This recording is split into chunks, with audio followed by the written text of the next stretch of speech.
कुत्रीला भुका लागली रे. ह्या टिपाडाचा लय आवाज होतोय, कुत्रे बी भुकायला लागलेत. हे आवाजानं कोणीतरी इकडे येईल. उचलून घेऊन जायचं का? चल चल, तुम्ही ह्या बाजूला इकडे जरा हलकाय या. बर.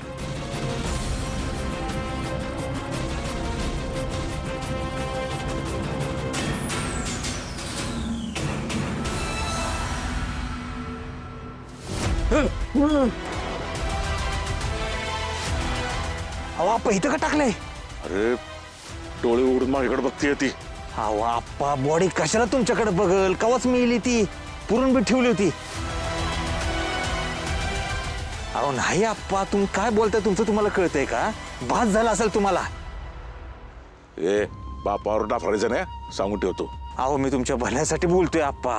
हा बस बस, पुरेपूर चल. अरे शेत जवळच आहे. हा बॉडीच डायरेक्ट घेऊन जाऊ. हा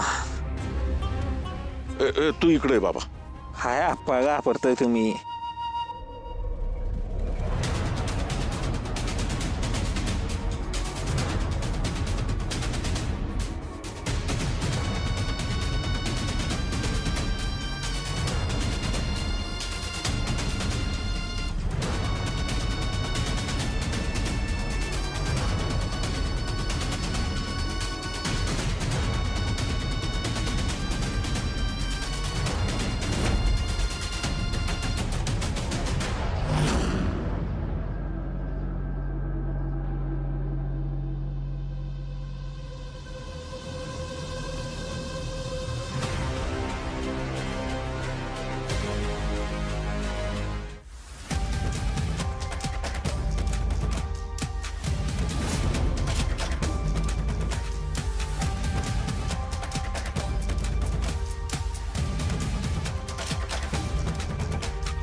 वास येतोय, मळमळतंय एकदम. हळू कीर्तन चालू आहे तिकडे. आता कसं होतंय? आम्हाला पण असंच झालं होतं, पण वास नेमका कुठून येते तीच कळना झाले. हा तो अमिताभ कुठे होता? ते तिकडं गोठ्यात बेशुद्ध पडला होता.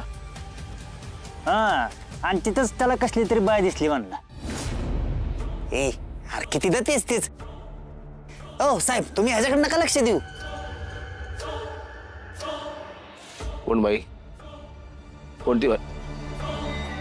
बरोबर आहे. कोण? ते नाही एवढं महत्वाचं, तुम्ही नका लक्ष देऊ. ते काय झालं साहेब? ते विचारलं मी. विचारलं सांग रे.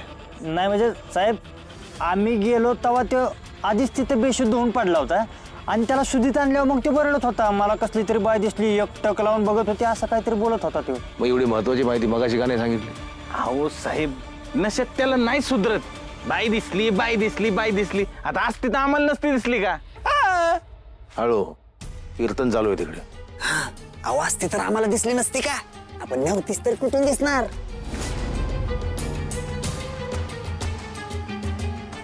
आता कुठे येतो? तिला हाकलून गेलं तिकडे. ते